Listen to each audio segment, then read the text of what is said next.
Have you ever been in love? Remember what that feels like? The dopamine, the serotonin, the oxytocin. I remember my first love. For me, it was love at first sight. It was springtime in my sophomore year of college. I was sitting in chemistry class, and up at the front of the room, I saw this.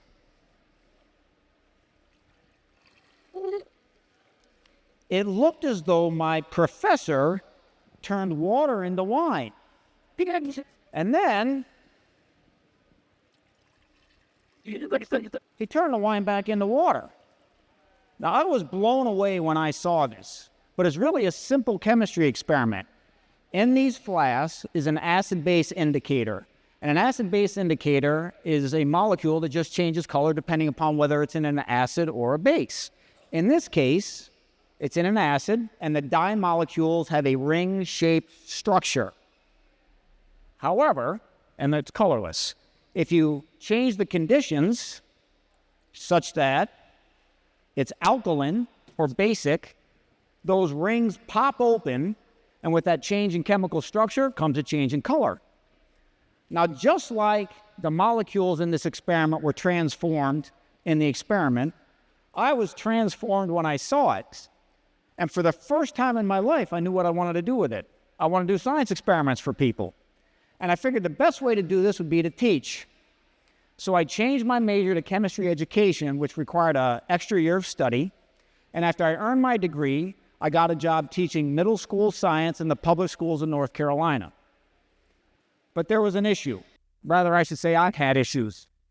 And those issues were, I was intensely introverted, I lacked social initiative, and had very little social confidence. You see, we chemist types, we love to study the interactions between particles. Interacting with people, we're not so good at that. So, I think you can guess how it went when a chemistry nerd with no social skills taught a bunch of 8th graders. At the end of my first year of teaching, it was so bad that my principal said to me, "Tom, if you don't get things straightened out by the end of next year, you won't have a job." So I did a lot of soul searching, and with a lot of interpersonal effort that continues to this day, I got to the point where I could manage a classroom full of 8th graders. And this allowed me to return to my first love, which is doing science experiments for people. Here's one that I absolutely love. You've seen it before, but maybe not in this way. This is just the classic chemistry experiment that's done in elementary school. We're just going to mix some baking soda and vinegar together. A lot of you probably know, by the way, don't do this experiment in your bathtub. I'm not going to tell you about it. A lot of you probably know that when you do this experiment, there's a gas that's produced, and that gas happens to be carbon dioxide. What you may not know is that the carbon dioxide that's produced, it's more dense than air. And so the carbon dioxide gas that's being created, produced in this experiment, is not floating up out of the container like a helium balloon. It's sunk in the container. So it's in here. I know, we can't see it, right? Well, we're going to do something to see if we can see it. All right, here we go.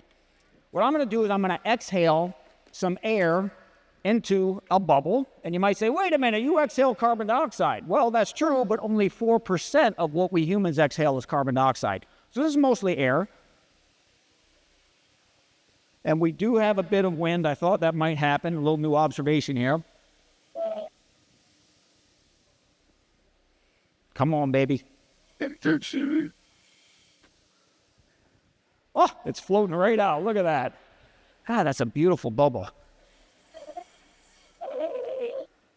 There it is. Thank you. Simple experiment. You can do it with your kids.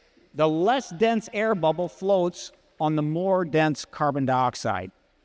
And, you know, doing years of this with my students, my 8th grade students, it only made me fall in love with chemistry more and more and science more and more. And this propelled me to go back to graduate school, where I ended up earning a PhD in chemistry, and then ended up getting a job teaching at the university level, and that's a job that I continue to this day. However, my love for doing science experiments, it hasn't left me. And I challenge myself to do at least one science experiment for my students in every class that I teach. The difference is today, I got college students, so I try to get the college students involved in the process. And I have two here today. This is John and Jamelia. And if you can, this is the time when it might be good to dim the lights a little bit. They are taking a contraption here that was built by an honor student of mine named Ahmed. They're filling this with propane gas. So you see a bunch of little tubes there that are being filled with propane gas, and there's a reservoir on the end. We're going to watch what happens when propane gets combusted. Were you able to see that blue flame kind of circle through? Want to see it one more time? Go for it. That blue color tells us the propane is completely combusting. And you might see orange at the end. Oh, I saw a blue flame. We often see orange at the end. That just means a lot of soot is being produced, and soot gives off an orange color. Here, let's do this one too. Is this one ready, Jamelia? Let's pop this one down. Thank you, John. Okay, I should probably leave this up here. That's right. Oh, we can use this. We can use this. In this particular experiment, I'm going to demonstrate to you how stunt people safely give the illusion that they're on fire in the movies. So what's done is the part of the body to be burned, so to speak, is coated with a polymer gel. And the polymer does two things. First, it grabs onto water like crazy. So there's a lot of water in this gel. The second thing it does is that it makes the gel sticky. We got a lighter in there? Awesome. So now I'm applying fuel to the top of the gel, and I'm going to light that on fire. Now, the burning fuel is giving off energy, and most of that energy is going up and away from my hand. Some of it's going down toward my hand, but the energy that goes down toward my hand, it goes into the water. And water has this wonderful property that it takes an enormous amount of energy, but when it does so, its temperature only goes up a little bit. We chemists say water has a high heat capacity. And this is a trick that's used in the stunt profession. Actually, this was awarded an Academy Award. This technology was awarded an Academy Award in 1987. So just like these experiments that I've just done have illuminated our time together, my studies of chemistry and science and doing science experiments for people has enlightened me to the beauty of science and its power. And here's something I've been thinking about recently. It's just been playing around a bit. Something about science that I think is particularly beautiful. It's this. I think science is a force that unites humanity. And I think this for the following reason. In order to do science, you have to make observations about the physical world. And you know what? The physical world, we all share that. We're all a part of it. And what's even a little more interesting is our experience of the physical world is so remarkably similar. It doesn't matter what your culture is, your ethnicity, your background, your beliefs. We all really experience this world, this physical world, in a very similar way. And because of this, you can get people, that one, okay, they keep me straight. You can get people from a variety of diversity of backgrounds working together on a scientific problem, and as they apply the scientific method and scientific reasoning and a little bit of math that Elizabeth taught them,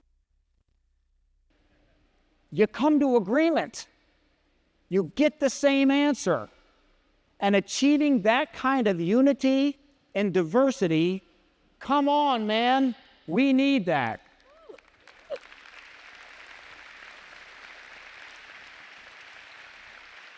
And if you don't buy that argument, at least consider the following. I can say for myself personally that science has united me to humanity in the following way. I've learned that by doing what I love science experiments for people. I've learned how to be with people. And I've even learned that I enjoy being with people more than I enjoy studying particles.